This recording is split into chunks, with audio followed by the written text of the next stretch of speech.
Olá! Tantra Suprema Compreensão, capítulo 9. Esse capítulo que nós vamos comentar hoje tem um tema que me sensibiliza há décadas. Eu tenho guardado esse texto com muito carinho, procurando me inspirar por ele. A gente vai comentar sobre ele, entre outros temas, mas o Champaque que vai dar o pontapé inicial, né, Champaque? Oh, Nissargan, eu tenho assim, eu acho que até uma característica minha, eu não sei até onde isso é em função de programação que eu recebi, ou se isso é uma coisa também inata. Eu sempre tenho a coisa da organização comigo, sabe? Eu tenho que, às vezes, até cuidar para essa organização não virar uma coisa rígida, entendeu? Em Aham. várias coisas. E até quando a gente vai, eu sempre tenho isso, a gente vai abordar o assunto, eu gosto de fazer, dividir os temas, colocar uma sequência. E eu gostaria, da mesma forma que você falou que tem uma questão que é muito querida para você, que você guarda ela com carinho, dentro dessa sequência que eu coloquei, eu vou me antecipar também e falar de uma que, assim, eu achei que para mim bateu muito no coração. E depois eu vou passar para você falar essa questão sua. E depois a gente segue a sequência, Tá bom. certo? Ele comenta uma questão que é até assim, ele diz em algum lugar, mais ou menos assim, quando você está na sua morada interior, verá ações que não te pertencem. Você nada faz e apenas observa. O corpo se move em busca do alimento, em busca do amor. Então ele fala que isso é difícil de entender porque a gente foi condicionado a ter que lutar, a estar alerta, a se mover, senão a gente não alcança. Então isso que me bateu foi assim, essa questão de uma pureza que existe em nós, que eu entendo que é o que é chamado também da nossa natureza búdica, certo? Daquilo do Namastê, o Buda que habita em mim, cumprimenta o Buda que habita em ti, né? Então, essa natureza pura que existe dentro da gente, ela não se corrompe, independente dos tropeços que a gente tem na vida, independente de uma fala indevida que a gente expresse, de uma ação indevida que a gente pratique, a gente tem essa pureza, esse ser, né, interior que ele coloca aqui como essa morada, né, que, que é, vamos supor assim, é como aquele refúgio onde você pode voltar a ele em toda vez que você senta inquietude, ou mesmo quando você está na sua vida normal e você busca o estado de presença. Então, é sempre uma conexão com alguma coisa aqui dentro, que é uma luz que a gente tem aqui dentro, que é sempre uma fonte de discernimento. Então, isso, para mim, assim, isso é uma coisa assim, muito legal, sabe? Muito bacana a compreensão e a conscientização da existência disso, sabe? É uma coisa Uhum. assim que me bateu. Eu não sei, você aí tem alguma coisa também, se você quiser acrescentar em cima disso Aham. também. Então, o que você falou, né, é exatamente o que me sensibiliza. Então, as duas coisas, você se sensibilizou pelo mesmo ponto que eu me sensibilizo. Eu até gostaria, em algum momento aqui, de ler o texto completo dele em relação a essa fala, porque ela é muito poética. E agora, o que eu sinto é que essa morada interior que existe, ela não tem valor, ou é como se não existisse, se ela não for manifesta. Eu acho que Uhum. esse é um dos pontos mais difíceis de serem entendidos do Osho. É um dos pontos, assim, que entende mais intelectualmente. Inclusive, isso que ele fala, eu vou falar o último texto. Ele fala uma sequência, E a última coisa que ele fala sobre essa sequência é assim: compreenda isso e atingirá o inatingível. Compreenda isso e compreenderá tudo o que há para compreender. Eu realmente sinto esse tema um ponto central da proposta do Osho. E assim, é fácil falar, né? Mas vivenciar não é sempre que a gente vivencia. E quando a gente vivencia, é uma delícia. Uhum. O próprio estado da gente vivenciar, acompanhado dessa delícia, prova a profundidade dele. Mas fica mais no papo, né? Quer ver, ó? Eu posso ler? Claro, claro. Olha, vai demorar 2 horas a leitura, mas você que está ouvindo aí, presta atenção. Minha sugestão, porque tem um valor tão grande. Vê se você concorda comigo, o valor que tem e a beleza que tem o que ele fala. Vamos lá. A pessoa iluminada permanece dentro de sua morada.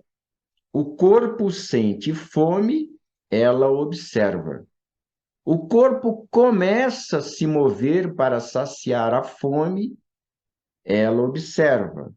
O corpo encontra o alimento, sente-se saciado, ela observa. Ela continua observando e nada está fazendo. Ela não é aquela que faz. O corpo tem sede, ela observa, o corpo se ergue e se move. São forças elementares que trabalham por conta própria. Desnecessariamente você diz, tenho sede. Você não tem, o corpo tem sede. E o corpo encontra seu caminho. Irá para onde está a água.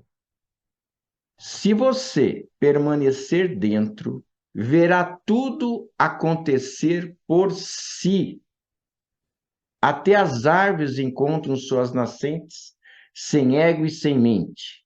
As raízes se movimentam para encontrar uma nascente. Por isso Jesus disse: considere os lírios do campo que não trabalham nem fio, eles nada fazem e tudo acontece. Mais um pouco, hein? Quando você está no interior de sua morada, suas forças elementares começam a funcionar em sua pureza cristalina. Não saia. O corpo sente fome, o próprio corpo se move, e é tão belo ver o corpo se mover.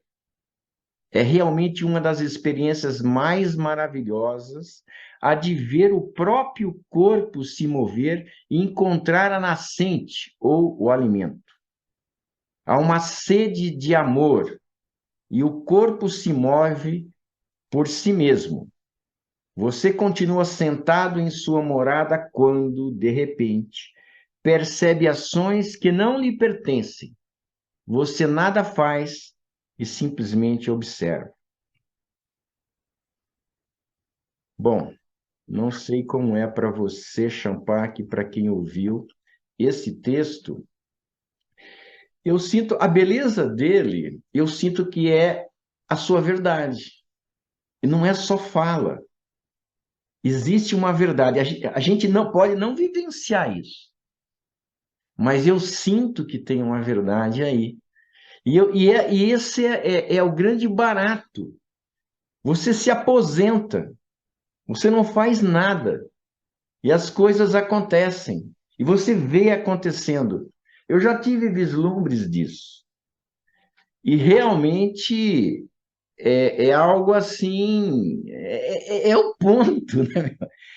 Acho que por eu ter tido esse vislumbre é que eu busco isso, né? E parece que ele está tão perto, mas ao mesmo tempo tão longe, sabe? Parece que é tão simples, mas ao mesmo tempo tão inatingível.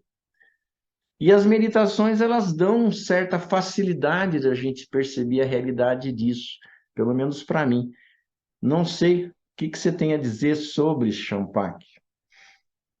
Ô, Nissargan, eu acho que esse texto em si esse que você leu, eu acho assim, se esse capítulo não tivesse mais nada e fosse só esse texto, Claro. entendeu? Não precisava de mais nada. Eu vejo assim, é uma profundidade, é uma beleza, né? E assim, eu sinto que eu tive vislumbres disso em momentos da minha vida que assim, eu acho que isso a gente pode até eu acho que a gente pode conversar muita coisa em cima desse texto, certo?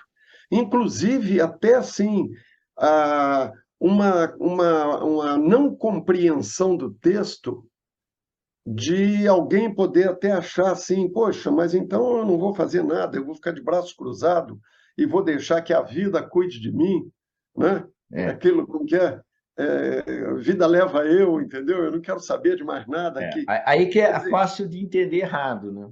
exatamente. Então eu acredito assim, existe a sua intenção de você acessar esse espaço, de você relaxar nesse espaço interior, entendeu? E de você confiar na vida, entendeu? E eu acho que quando você confia na vida, Unisargam, até uma burdoada que você toma, você fala obrigado. É, Você não sabe verdade. por quê, entendeu? Eu lembro assim, o meu avô era muito religioso, católico, né? Era daquele assim, ele ia na missa todo dia às 5 horas da manhã. Eu lembro disso. 6 horas da manhã, que a gente acordava para preparar para a aula, meu avô estava chegando da igreja. Então, mas ele tinha essa afirmação que ele dizia que a gente devia dizer obrigado a tudo na vida. Ele falava tudo, se fala obrigado. Seja bom, seja ruim, diga obrigado. Era a compreensão dele, que eu acho que tem É, uma sabedoria nisso. mas assim, não Entendeu? é nem tanto seja bom, seja ruim. Na verdade, é o entendimento que tudo é bom, né? Exatamente, Apesar da aparência de ruim, né? exatamente. Então, Onissagan, eu vejo assim, essa disposição, essa intenção de acessar esse espaço, eu acho que isso é o que nos cabe, Sim, sim, entendeu? sim, sim. Nos cabe relaxar e confiar, entendeu? É, Agora, na vida, a gente vai fazer o que tem que fazer na vida.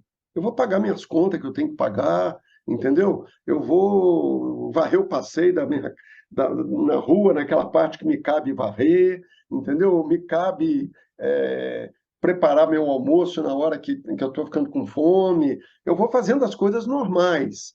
E no meio disso vem esses vislumbres que de vez em quando a gente presenteado com alguma coisa que fala, poxa, alguma coisa que cai para nós como presente na vida, que você fala, poxa, isso veio e, tipo, abriu um caminho a mais, entendeu? Ele me deu um reconhecimento que é por aqui mesmo que eu tenho que ir, sim. né?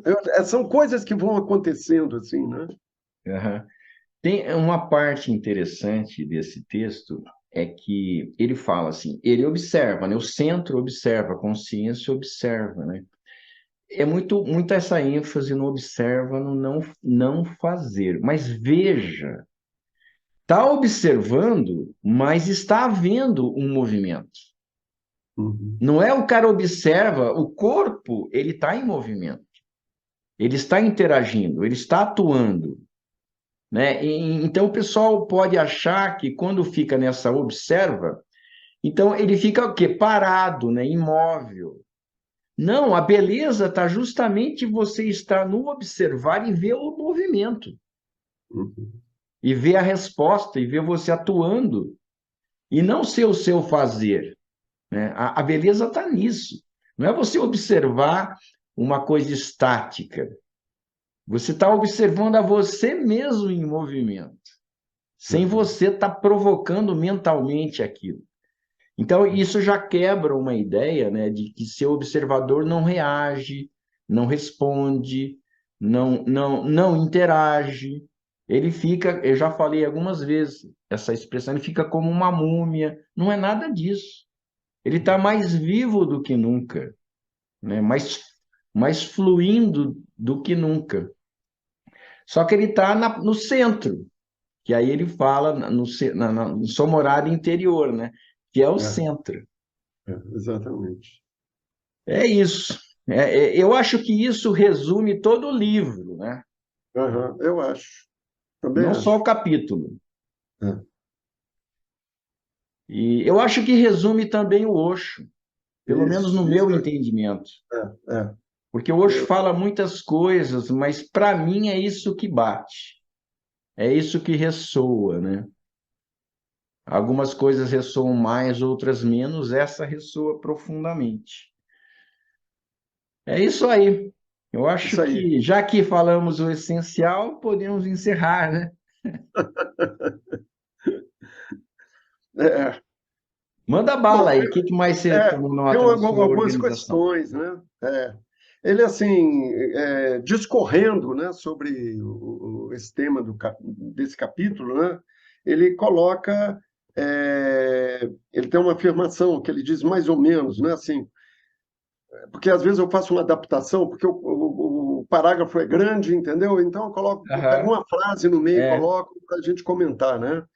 Ele diz: quando você dá ou recebe, o outro está presente e você esquece de si mesmo. O outro se torna importante. Não tens a própria face, mas sim a opinião dos outros. Você dá e espera o reconhecimento. Então, eu acho que é uma chamada assim muito importante principalmente eu acho que em função assim dos ensinamentos que as religiões passam para a gente, que a moralidade passa para a gente, né? Da gente da gente dar, entendeu? Da caridade, da prática da caridade, né?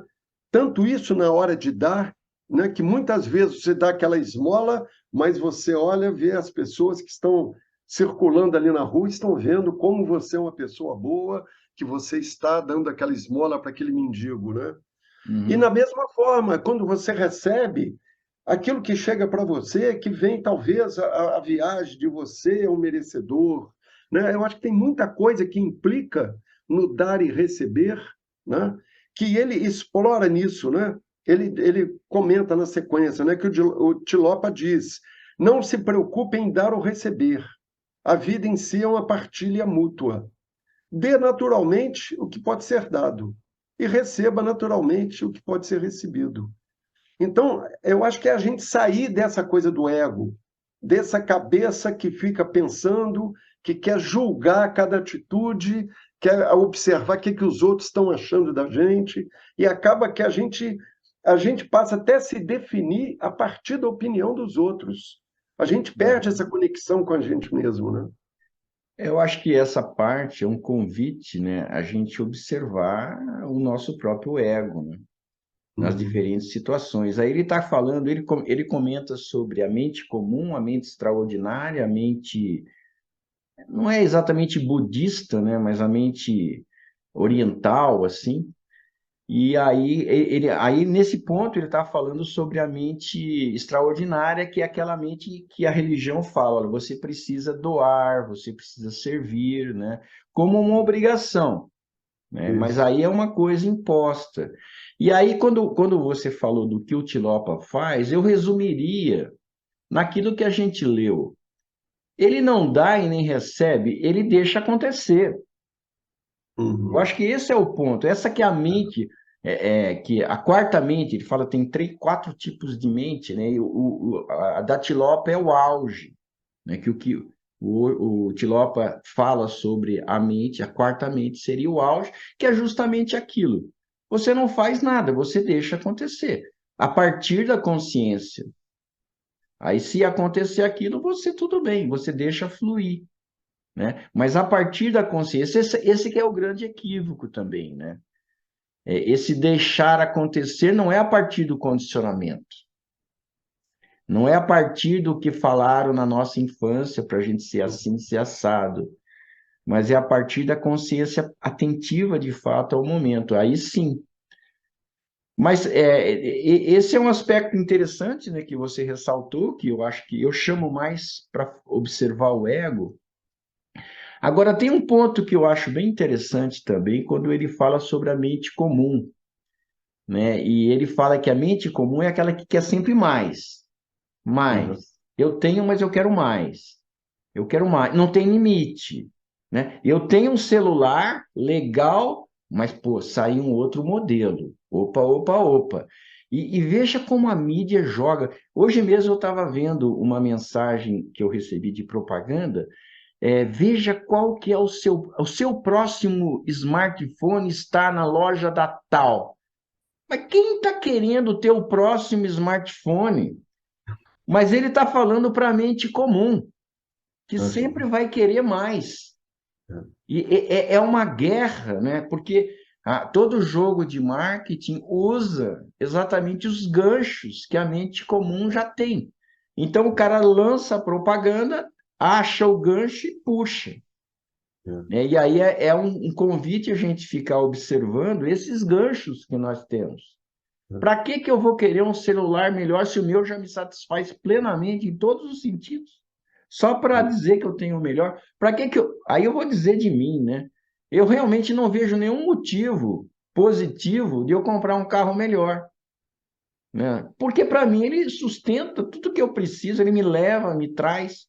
Eu vou ter mais dor de cabeça, eu vou aparentar um status maior e vai atrair mais possibilidade de bandido querer vir no meu sítio, sabe? Enfim, o que é um questionamento sobre essa mente comum, né? O quanto que a gente embarca nisso, a gente é alimentado por isso, né? E a gente sustenta isso, mantém, não observa isso, não se dá conta que quando você realiza o desejo, você vai querer outra coisa. Não tem um para, não tem um fim. E aí o Osho comenta que realmente isso traz infelicidade, porque é insatisfação constante. A mente comum é uma insatisfação constante, né? E aí eu tenho mais coisa para falar sobre isso, mas eu passo a bola para você agora. Ah, Nisargan, eu vejo aí a situação desses multimilionários, né, que o camarada já é dono de um patrimônio imenso, mas aí ele vê a possibilidade de mais um negócio que ele ainda vai ganhar mais ainda, ele investe mais naquilo. É, Aí tem a possibilidade de investir no outro. E o que eu acho interessante é que as pessoas que não estão nesse nível de ser multimilionários, elas veem isso e falam que absurdo esse camarada, que não sei o quê, não sei o quê, mas quando essas pessoas têm a possibilidade de ter um negócio, elas estão querendo a segunda coisa, depois é, a terceira, depois a quarta, porque assim, esse bichinho dessa cobiça, dessa insatisfação constante, porque ela nunca é satisfeita, porque claro, sempre você quer mais, sempre você quer mais, ela está presente em todos os níveis. Não é só claro. lá no multimilionário que está Claro que querendo, não. É fácil ou que não, criticar, né? está em tudo, em todos os níveis. Por exemplo, assim, de vez em quando eu tenho uns desafios, sabe? Uhum. Eu observo que economicamente, acho que você também, né? Você está satisfeito. Você não é milionário, mas você tem tudo o que você precisa. Eu acho que Isso. você sente isso. Não sei, eu sinto isso. Eu tenho o que eu preciso, eu não preciso de muita coisa. Então, tudo o que eu preciso, eu tenho. Então, eu estou satisfeito. Talvez o que eu menos tenho é tempo, porque eu moro sozinho, né? Então, eu tenho que fazer tudo, tudo, absolutamente tudo. Num sítio, cozinhar, lavar tudo. Além de cuidar da divulgação do espaço presente, enfim, um monte de coisa. Então, talvez o mais pobre eu sou de tempo. E às vezes eu recebo desafios. Tem pessoas que querem alugar o espaço presença, sabe? E Uhum. me dão uma grana, né? Se eu for alugar para um evento, algum grupo que a pessoa vai dar. Bom, eu vou ter que preparar tudo, eu vou ter que ajeitar tudo, eu vou ter que usar o meu tempo, que já não é muito, para ganhar uma grana, né? E não é pouca. Aí vem a tentação, aceita ou não, né? Eu aceito ou não esse sacrifício, né? Aí, normalmente não, eu não aceito. Mas às vezes eu titumbeio. Opa, vou ter essa grana a mais. Mas o que diferença vai fazer essa grana para a minha vida? Nenhuma. E o tempo que eu vou perder? E eu acho que pouca gente entende isso. Eu estou satisfeito com a minha decisão de dizer não. Mas eu percebo que até pessoas próximas têm um olhar crítico. Pô, o Instagram também falar para você, viu? Bom, tá bom. É a opção dela, mas eu estou tranquilo em relação à minha. Então, eu sinto que, de certa forma, se a gente ficar alerta, a gente escapa desse condicionamento comum, mas tem que ficar alerta. Mas, Champaque, sobre essa parte que o Osho fala sobre a mente comum, né, que ela sempre quer mais, é uma coisa também que ele comenta que não é só coisas. Ele também ele fala uma coisa que não usa essa palavra, mas é dominar o outro. A mente comum quer dominar o outro, um relacionamento. O cara quer dominar a cara quer dominar o cara, o pai quer dominar o filho. Tem esse Aham. negócio de assumir o controle da vida do outro, que faz parte da mente comum, de querer conduzir, né? Classificar, orientar. Isso também é um perigo enorme, né, meu? E é É, comum pra caramba. e não é só pai querendo controlar filho, aí tem filho querendo controlar pai. Claro. Tudo, acontece de tudo. É. E essa é uma coisa, assim, eu sinto. Eu fui muito controlador, sabe? Como parceiro afetivo, sentimental, tal. Muito controlador, muito condutor, sabe? Eu acho que eu fui muito destrutivo em alguns relacionamentos que eu tive. E aí eu fui aprendendo a deixar de ser, né? Eu não sei se eu consegui 100%, acredito que não, mas o que eu vejo é que quando a gente se livra desse peso de querer controlar o outro e tomar como responsabilidade nossa, como a pessoa vai ser, tem que ser, deve ser, é um alívio tão grande. Eu senti, sabe, um alívio tão grande de não é a minha, não tem nada a ver comigo. A vida é dela, que seja, né? Mas dá um espaço, dá uma liberdade. Por isso que, assim, a sabedoria traz bem-estar, né? Em si. Não é uma coisa que eu vou receber no futuro como recompensa, né? Então, é uma coisa também bastante interessante. É um alerta constante do quanto nós estamos interferindo na vida dos outros desnecessariamente, e Uhum, também é um alerta constante o quanto nós estamos permitindo que os outros interfiram na nossa, que uhum, também é uma limitação. Então, o convívio a dois, eu estou falando mais em termos de relacionamento, mas pode ser como ser pai, filho, filho, enfim, a sabedoria em relação a isso é libertadora se houver sabedoria. E é fundamental. Talvez seja por isso que exista esse tipo de coisa, de relacionamento. Justamente para a gente superar uhum, essas cegueiras que a gente uhum. tem. O que que você sente disso, Champaque?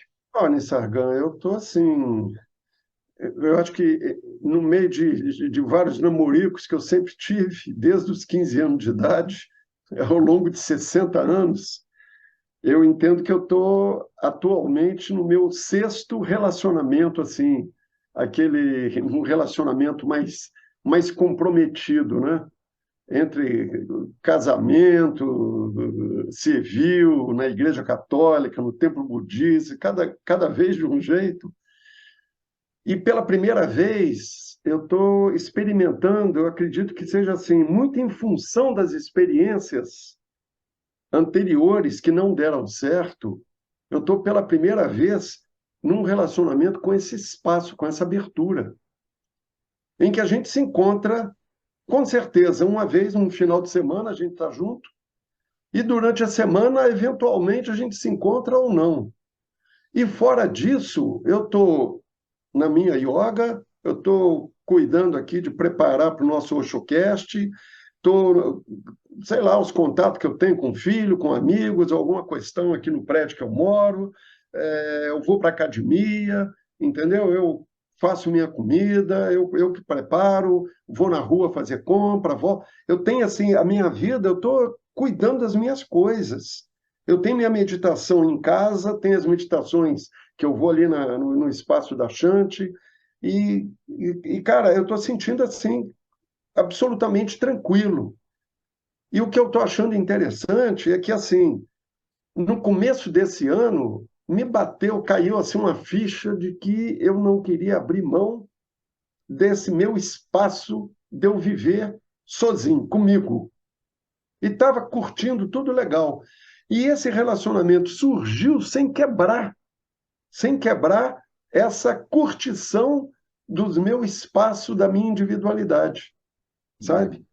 Então, eu sinto que, assim, é coisa que a gente vai aprendendo e vamos ver na frente o que que vai dar isso, porque é tudo experimentos que a gente faz, né? São experimentos, né? É interessante, né? Essa questão do equilíbrio, né, entre o convívio e a solitude, né? Eu estava vivendo um relacionamento que eu achava que estava equilibrado, mas eu me dei conta agora, porque houve um rompimento, que não estava equilibrado, né? Eu preciso de mais solitude do que eu estava tendo. Então é uma descoberta. Não que eu não queira o convívio, mas existe um ponto de satisfação, né? Um equilíbrio de satisfação.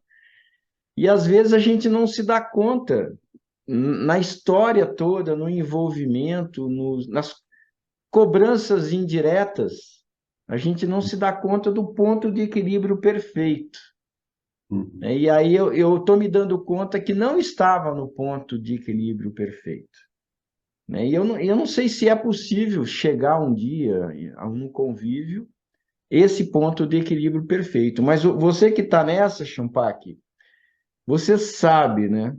Fica esperto. Claro, é experimento, por isso que eu falei, é experimento. E enquanto você está experimentando, você tem que estar atento para não cair nas armadilhas, né?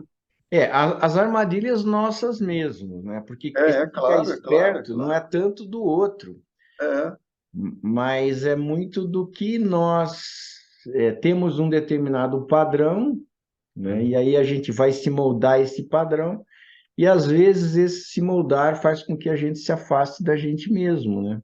é. Ou da nossa própria visão. É muito fácil, eu acho fácil, se não tiver uma vigilância muito boa, a gente escorregar e trair a gente mesmo. Não, mas, É ô, uma Nissargan, arte. você conhece o Batorre, né? Amigo nosso lá de Brasília. O Sim. Batorre brincava comigo, porque a gente trabalhou junto no Osho Times, ele era muito presente lá no Osho Khalid, quando dirigiu o Osho Khalid, e ele sempre brincava assim, o Champaque, quando começa um relacionamento, acabou, você não conta com ele para tudo, não, porque eu mergulhava e caía nas armadilhas assim, com maior É. facilidade, e ele era um que chegava e debochava de mim, entendeu? Eu até fiquei preocupado quando você começou esse relacionamento. Falei, lá se vai o nosso Oshocast. Mas está sobrevivendo, né? Não, tá legal. Não, para mim é exatamente isso que você falou. É uma questão que bate para mim, sabe?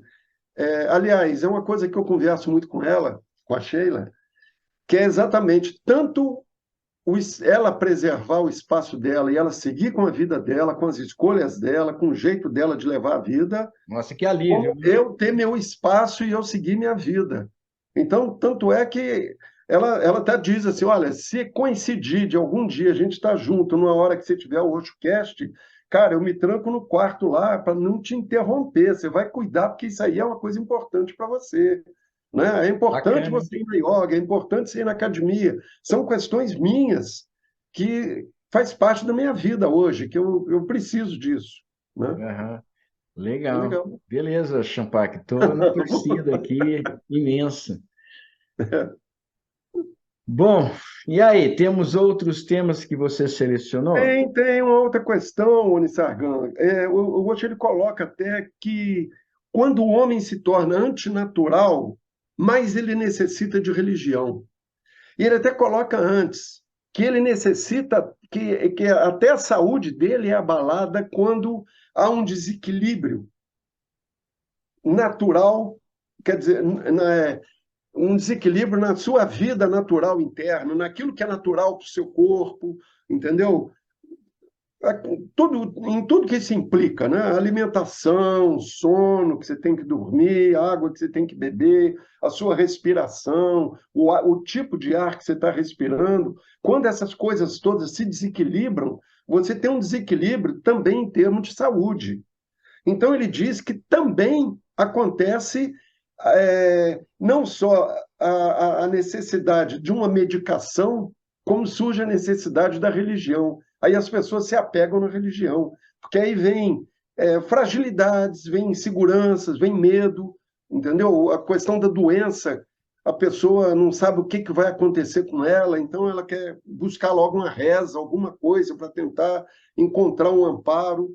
Então, ele coloca que a religião ela está muito em cima de quando as situações se tornam antinaturais, tanto no indivíduo como na sociedade. A Aham. sociedade também busca religiões, né, procura quando ela está no desequilíbrio. E a gente assiste isso direto. Né? A gente vê É. como que uma sociedade que se torna caótica, que começa a se tornar violenta, que começa, né, a fome começa a crescer, desemprego, e como que as pessoas são logo fisgadas, né, por, por líderes religiosos, chefes de seitas, de opção de coisa, que vem dizer para o camarada o caminho para ele conseguir o emprego, para ele conseguir uma casa, para ele conseguir saúde, para ele parece que tem toda uma conspiração no meio disso aí, né? Aham. Ó, dentro do que você falou, me chamou a atenção uma coisa, essa questão de uma pessoa estar fora do seu ritmo natural. E às vezes ela embarca num ritmo que não tem nada a ver com ela. E é claro, a gente está falando, eu estou falando de pessoas, eu tenho que ficar atento a mim também, né? Se eu estou alinhado com o meu ritmo, beleza. Mas eu tenho uma situação em que eu percebo uma determinada pessoa do meu convívio, que ela está num ritmo fora do natural dela, e que isso afeta a sua saúde e outras coisas. Mas não tem o que fazer. Eu não posso fazer nada. Eu Uhum. não tenho poder de chamar ela para o ritmo dela. Muito pelo contrário. E eu vejo ela se acelerando cada vez mais. Cada vez mais acelerada, mais acelerada, virou um vício, né? E cada vez mais há prejuízo. Mas não adianta. A aceleração progride. É mais, é mais, é mais, é mais, é mais, é mais, é mais. E não tem o que fazer, né? Porque não é uma coisa assim, é uma aceitação da impotência e a percepção de qualquer tentativa de interferência ia piorar a situação. Eu não sei se você já teve uma, uma situação assim, Já. mas de qualquer maneira, o alerta aqui, o mais importante é o quanto nós estamos realmente no nosso ritmo. Ou, porque a gente fala assim, sabe? O corpo é sábio, o corpo é sábio, nem tanto. O corpo se vicia. Às vezes ele está fazendo uma coisa por vício, não é por sabedoria. Né? Então Uhum. tá, então vamos seguir o corpo, vamos fazer o que agrada o corpo, vamos fluir vamos ser natural. Não é por aí também, eu vejo. Porque Uhum. o corpo tá, ele se vicia em adrenalina, ele se vicia em cafeína, ele se vicia em qualquer coisa, ele embarca naquilo e o cara, não estou seguindo o meu corpo. Mas aqui, muitas vezes é vício. Uhum. É meio difícil para mim distinguir essa questão o corpo puro é sábio, mas ele tem ganchos que fazem com que ele se vicie em algumas coisas, aí ele perde, ele fica cego, É. ele se afasta do que é saudável. Então, tem umas questões assim que eu acho que é bom pôr os pingos nos is, né? Uhum. Por exemplo, você estava falando aí do... é, qual que foi a tua última fala? Negócio do... Eu falei de religião, que são, Ah, tá. né? Beleza, eu lembrei de uma coisa. Então tá, o Osho está falando uma coisa que pode dar uma ideia, mas que para mim essa ideia que parece que ele está dando não bate bem. Ele fala aí nesse livro que quanto mais antinatural for a pessoa, quanto mais ela entra no mundo tecnológico, mais ela fica fisgada pela religião. Beleza. Agora, olhando superficialmente, parece que não é isso que eu vejo. Por exemplo, as pessoas aqui, eu moro num sítio, o pessoal da roça. O pessoal da roça, ele vive, a meu ver, ou viviam, porque agora já se contaminou, né? Mas a gente vê histórias, como é que era aqui antes. Era muito natural as coisas. O pessoal ia dormir quando escurecia, o pessoal acordava cedo, o pessoal comia comidas orgânicas, o pessoal, a máximo de tecnologia que tinha na rádio, sabe? Era uma vida corporal, era uma vida não intelectual, era respirar o ar puro, né? Era brincar. Eles tinham essa capacidade de saber desfrutar, de ir em festa, forró, sabe? Uhum. Festas religiosas, cooperação entre eles. Faziam uma jornada, vamos todo mundo ajudar fulano de tal lá que ele tem aquele negócio, e depois era em outra família. Então, aparentemente, era algo muito mais natural. E me parece contraditório com o que o Osho está falando, porque ele fala, quanto mais natural a pessoa, menos fisgada pela religião. Não era isso. As pessoas eram muito fisgadas pela religião, Uhum. Uhum. muito. Tinha Sim. a religiosidade, regras, comandos, mandamentos, pode, não pode, repressões. A religião católica tinha um comando enorme, naquela época era só religião católica. É um comando enorme, era uma potência de influência aqui. Então, eu vejo eles como sendo naturais e, ao mesmo tempo, extremamente vítimas de um comando. Então, tem coisas assim que eu acho que precisam ser bem esclarecidas. Eu não entendi muito essa. Eu acho que talvez tenha uma certa verdade, mas eu acho que é interessante a gente se questionar. Eu tenho mais coisa para falar sobre isso, mas toca o barco aí. Não, só uma outra coisa que, a respeito ainda daquela história que você falou, das pessoas que levam um tipo de vida, às vezes até robotizada e tudo, com uma ansiedade muito grande, como tudo isso vai destruindo a própria vida da pessoa, porque ela está num caminho que não é um caminho natural, né? E tem um detalhe que o Osho coloca, que eu acho que é interessante, que são as pessoas que procuram, às vezes, a naturopatia, procuram práticas tidas como naturais, mas as pessoas adotam aquilo com determinada rigidez, de uma maneira é, que a pessoa nem ela não entra naquilo com a espontaneidade nem com naturalidade. Ela entra aquilo como se fosse uma coisa de força, uma camisa de força que fica, eu tenho que fazer isso, tenho que fazer aquilo, porque uma nutricionista naturalista, ela falou que eu preciso de comer isso, isso e isso. Então eu vou comer isso, isso e isso, porque ela falou. Eu vi lá num vídeo de um camarada que é naturopata que falou que todo dia eu tenho que fazer esse exercício assim, assim, assado. Então a pessoa impõe a si uma série de regras, uma série de procedimentos que sai totalmente fora do que seria natural para ela, ainda que ela levante a bandeira do natural. É, É só uma questão que ele coloca que eu acho interessante também, é. né? É uma questão assim que um dos pontos mais importantes a não ser perdido para mim é, é não perder o senso crítico.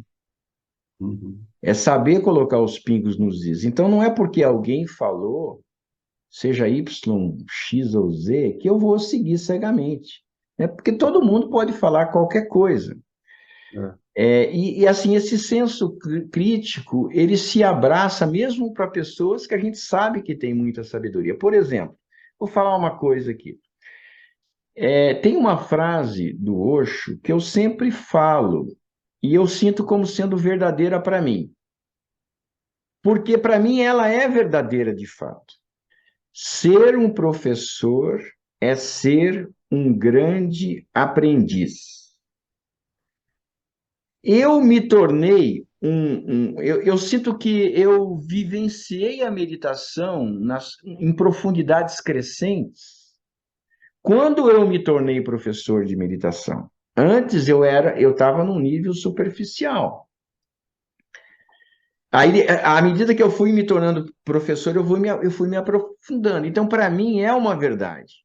Ser um professor é ser um grande aprendiz. Aí, esses dias, eu falei essa frase para uma pessoa que está começando esse processo, né, de ser professor de meditação, coisas assim. Aí eu falei, peraí, essa frase ela é verdadeira, mas depende. Esse senso crítico que eu estou querendo ressaltar. Depende. Porque não basta ser um professor para ser um grande aprendiz. É preciso ter a vontade de ser aprendiz. É preciso ter abertura. É preciso abrir os olhos. É preciso o ego baixar a bola e falar: o mais importante é eu aprender, eu perceber a realidade do que o ego me afirmar. Então, eu posso reconhecer os meus erros, as minhas falhas, eu posso jogar fora ideias à medida que a vida vai me mostrando outras coisas. Então, não basta ser um professor para ser um grande aprendiz. É preciso ter abertura para ser um grande aprendiz.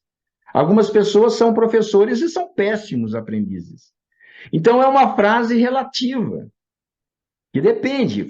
Faltou completar. Ser um professor é ou ser um grande aprendiz, desde que papapá, papapá.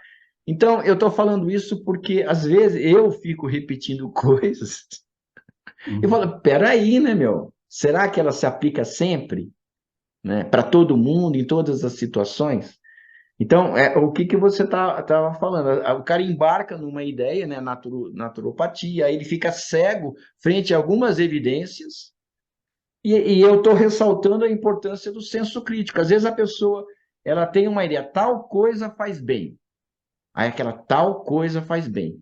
E a pessoa passa por tal coisa e não faz nada de bem, mas ela continua achando que tal coisa faz bem. É. Ela não enxerga as evidências e nem quer enxergar, ou distorce o resultado para afirmar que tal coisa faz bem.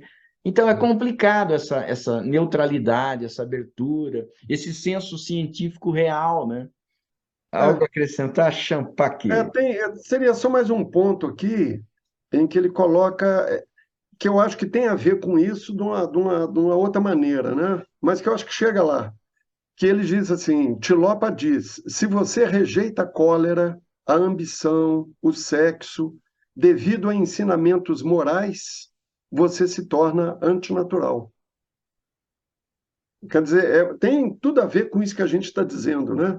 Então ele fala assim, quando você permanece natural, você não rejeita nem aceita, não luta nem se entrega, não diz não nem sim. Permita que aconteça o que for acontecer, não tenta modificar. Aham. Ele coloca, né? Não rejeita nem aceite, simplesmente seja desprendido e natural. Então, uma aceitação acontece além da rejeição e da aceitação da mente. Essa aceitação que vem pelo preceito que foi ensinado.